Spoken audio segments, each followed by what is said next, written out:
લક્ષ્ય ન્યૂઝ, એક નજર, એક લક્ષ્ય. કડીના લુણાસણ સીમમાં 100 વીઘા જમીનમાં જંગલ મોડલ આધારિત પરમાકલ્ચરની ખેતી કરી ખેડૂત વાર્ષિક લાખોની કમાણી કરે છે. રાસાયણિક દવા અને ખર્ચાળ ખાતરની ખેતીને તિલાંજલિ આપી ખેડૂતો ધીમે ધીમે પ્રાકૃતિક ખેતી તરફ વળી રહ્યા છે. ત્યારે કડી તાલુકાના લુણાસણ ગામની સીમમાં મહારાષ્ટ્રના યુવકે કડીમાં આવેલી 100 વીઘા જમીન ભાડાપટ પર લઈ અલગ અલગ જંગલ આધારિત પરમાકલ્ચરની ખેતી શરૂ કરી વાર્ષિક લાખોની કમાણી કરી રહ્યા છે. ખેડૂત શાકભાજી, ફળફળાદી તેમજ કઠોળ સહિત મધ અને મશરૂમની ખેતી કરી સીધું ગ્રાહકોને વેચાણ કરે છે. મૂળ મહારાષ્ટ્રના સાતારાના વાઈ ગામના રહેવાસી હાલમાં કડી લુણાસણ સીમમાં રહેતા 42 વર્ષીય અમોલ ખડસરે ધોરણ 10 માં 4 વાર ફેલ થયા બાદ ધોરણ 10 ને 12 પાસ કરી બાગાયતમાં ડિપ્લોમા કર્યું. ત્યારબાદ કડી આવી સૌપ્રથમ સન 2012 માં પ્રાકૃતિક ખેતીની શરૂઆત કરી. પછી પંજાબના ચંડીગઢમાં પરમાકલ્ચર આધારિત જંગલ ખેતીની મુલાકાત લઈ વિગતો મેળવી કડીના લુણાસણ ખાતે 2017 માં અલગ જંગલ આધારિત પરમાકલ્ચરની ખેતીની શરૂઆત કરી હતી. આ ઉપરાંત પાણીને પહોંચી વળવા 5 કરોડ લીટર વરસાદી પાણીના સંગ્રહ માટે 2 ખેત તલાવડી તેમજ 20 MP નું સોલાર પાવર સિસ્ટમ લગાવાયું છે. ખેડૂત જંગલ આધારિત ખેતીમાં ખેડ અને ખાતર વગર એક જ જગ્યાએ તમામ પ્રકારના કઠોળ, શાકભાજી ને ફળાઓની ખેતી કરે છે. અહીં 35,000 ઝાડ જેવા કે લીમડા, ફાલસા, આંબા, બોરડી, ચંદન, ફણસ, સરગવો, જાંબુ, દાડમ, ચીકુ, ગુંદી, ગુંદો, શેત્રુ, જામફળ, રાયણ, આંબળા, લીંબુડી, કેળ, પપૈયા સહિત અનેક ઝાડ વાવેલા છે. ઉપરાંત ખેડૂત સિઝન આધારિત ખેતીમાં બટાકાની વિવિધ જાતો, વાલોડની વિવિધ જાતો ઉપરાંત ભીંડા, ડુંગળી, કોથમીર, પાલક, ટામેટા, દૂધી, મૂળા, ગાજર સહિત અનેક પ્રકારની શાકભાજીનું વાવેતર કરી સીધો ઓર્ગેનિક પાક ગ્રાહક પાસે જાય છે. ખેડૂતો પોતાની જાતે જ માર્કેટિંગ કરી લાખોની આવક મેળવે છે. આ ઉપરાંત એગ્રો ટુરિઝમને લીધે ખેતી આધારિત ખેડૂતો સહિત અનેક પર્યાવરણ પ્રેમીઓ મુલાકાત લઈ રહ્યા છે, જેથી ખેડૂતને ખેતી સિવાય વધારાની આવક મળે છે. Bureau report Kanubhai Matel. હું Amol, Drive In Agro, Patel permaculture farm, Lunasan, taluka Kadi, જિલ્લા મહેસાણા. અમે અહીંયા 2012થી પ્રાકૃતિક ખેતી, ગાય ખેતી કરતા હતા અને 2017થી પરમાકલ્ચર ફાર્મિંગની શરૂઆત કરી. પરમાકલ્ચર એટલે એક મોટું ક્વેશ્ચન માર્ક છે કે એ કેવી રીતે થશે. તો પરમાકલ્ચર એટલે સિમ્પલ ભાષામાં જઈએ તો જંગલ જેવી ખેતી. જંગલ જેવી ખેતીને એક ગુજરાતનું પહેલું મોડેલ ફાર્મ અમે અહીંયા તૈયાર કરે છે. એનું કારણ એ છે કે અત્યારે માર્કેટમાં ફળ ફળાદી તો પુષ્કળ છે, શાકભાજી પણ પુષ્કળ છે, પણ દેશી ભાજી, દેશી ફળ માર્કેટમાં બિલકુલ નથી. અને એ જ અમે અહીંયા તૈયાર કરવાની મહેનત કરે છે. દાખલા તરીકે ફાલસા, સેતુરમાં 4 થી 5 વેરાયટી છે, જાંબુમાં 10 વેરાયટી, કેળામાં 12 પ્રકારના કેળા, બોરમાં 18 પ્રકારના બોર છે, જાંબુ 10 પ્રકારના છે, પપનસ છે, બિલ્લી છે, કોટા છે. તો એવી ફળફળાદી અહીંયા તૈયાર કરે છે કે જે માર્કેટમાં બિલકુલ ઓછી છે હાવ. અને આની પ્રોસેસિંગ પણ અમે કરે છે. દાખલા જામ, જેલી, સિરપ, આના પર અત્યારે અમારું આ વર્ષનું ટાર્ગેટ છે. પછી અહીંયા જે આપણે પરમાકલ્ચરનું મુખ્ય સૂત્ર છે કે પાણીનું તમે કેવી રીતે નિયોજન કરો. તો પાણીના અમારે રેન વોટર હાર્વેસ્ટિંગ કરેલી છે અને એમાં 5 કરોડ લીટર કેપેસિટીનું અમે ખેત તલાવડી બનાવીને ત્યાં પાણી સ્ટોર કરે છે. પછી સોલર અમારું પોતાનું છે, એટલે પાણી પોતાનું થઈ ગયું, સોલર પોતાનું થઈ ગઈ, બી બેરર પોતાનું થઈ ગયું. એટલે આ મોડેલમાં ખર્ચું જે છે એ એકદમ હાવ ઓછું આવે અને પ્રોફિટ સરસ મળે છે. એટલે પાડી ઉપર મોડેલમાં જે અમે નવું ડિઝાઇન થોડી રાખેલી છે કે ઇકોનોમિકલ એગ્રીકલ્ચર. તો પાડી ઉપર ખેતી કેવી રીતે થશે. તો પાડી ઉપર મિલિયા રૂપિયા માલાબર નીમની ખેતી કરેલી છે અને 10 રૂપિયે ઇન્વેસ્ટમેન્ટ અને 1000 રૂપિયાનું પ્રોફિટ એ અમે ત્યાં મોડેલ ફાર્મમાં બતાવે છે. એ અમારું ફાર્મનું મ્યુચ્યુઅલ ફંડ થશે.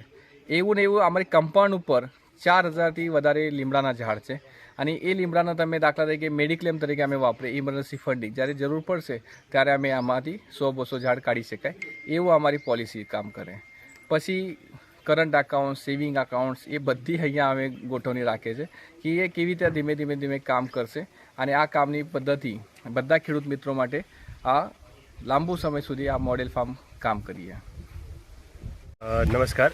આજે આપણે બિપિનભાઈ અને અમોલભાઈની દ્વારા જે તૈયાર કરવામાં આવેલ પરમાકલ્ચર ફાર્મ છે લુણાસલ ગામ ખાતે, ત્યાં આપણે આવેલા છીએ.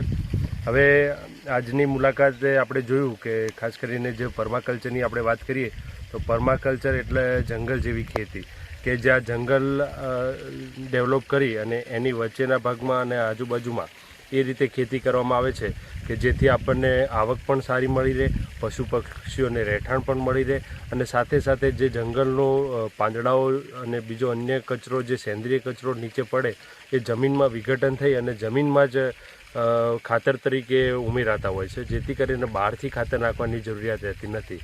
ટૂંકમાં આ એક મોડલ જે અહીંયા તૈયાર કરવામાં આવ્યું છે એ સેલ્ફ રિલાયન્ટ મોડલ છે. મતલબ બીજા કોઈ ઉપર આધારિત નથી. સ્વયં સંચાલિત આપણે કહીએ કુદરતી રીતે તો એક એવું મોડેલ અહીંયા તૈયાર કરવામાં આવ્યું છે અને ખૂબ સારી રીતે મેનેજ કરવામાં આવ્યું છે. અને પાછળના ભાગમાં તમે જોઈ રહ્યા છો કે જે ખેત તલાવડી બનાવવામાં આવી છે કે જ્યાં વરસાદનું 110 વીઘાનું પાણી છે જે અહીંયા લાવવામાં આવે છે અને એને પછી સોલર સંચાલિત પંપ દ્વારા ફરીથી પિયત અને બીજા ઉપયોગ માટે ઉપયોગ કરવામાં આવે છે. આ સિવાય અહીંયા આગળ જે રીતે અહીંયા વાત કરવામાં આવી કે 30 ગાયો પણ રાખવામાં આવી છે જેનું ગાયનું ગોબર અને ગાયનું ઝરણ આ જ જમીનમાં મિશ્ર થતું રહેતું હોય છે કે જેના કારણે જમીનની ફળદ્રુપતા પણ સુધરતી હોય છે અને આ જમીનમાં જે પાકો લેવાય છે એને પોષણ મળી રહેતું હોય છે. તો આ એક સ્વયં સંચાલિત જે કુદરતી ખેતીનું મોડેલ છે એ અન્ય ખેડૂતો પણ અહીંયા મુલાકાત લઈ અને અપનાવે તો એક તો એમની મહેનતમાં પણ ઘટાડો થશે, આવકમાં વધારો થશે અને જે આપણે આજે કુદરતી અને પ્રાકૃતિક ખેતીની આપણે વાત કરી રહ્યા છીએ તો આ એક પ્રાકૃતિક ખેતીનો જ મોડલનો ભાગ છે. તો એ પ્રમાણે ગુણવત્તાયુક્ત સારું રસાયણ ફ્રી ખોરાક ખેડૂતોને અને અન્ય લોકોને પણ મળી રહેશે.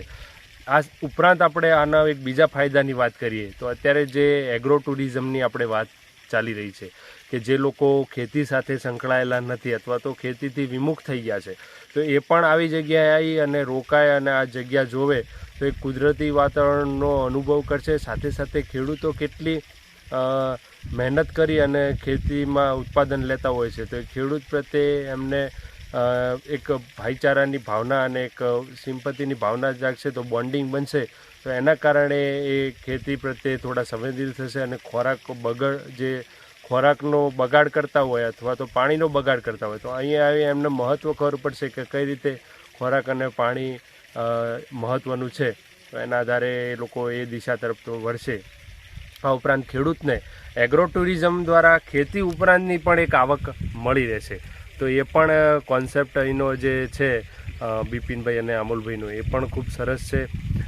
આપણે અહીંયા એમને શુભેચ્છા પાઠવીએ છીએ કે આ રીતે એમાં ઉત્તરોત્તર પ્રગતિ કરતા રહે અને બીજા ખેડૂતો પણ અહીંયા આવી અને નવીન ટેકનિકો શીખે અને પોતાના ખેતીમાં અપનાવી અને આજે જે ખેતી ખેડૂતો કહી રહ્યા છે કે નુકસાન અથવા તો વધુ ખર્ચાળ થઈ રહી છે તો એને ઓછી ખર્ચાળ અને વધુ ઉત્પાદન કઈ રીતે મળે એ તરફ લઈ જાય એવી એક આપણે સંદેશ આપીએ છીએ ખેડૂતોને.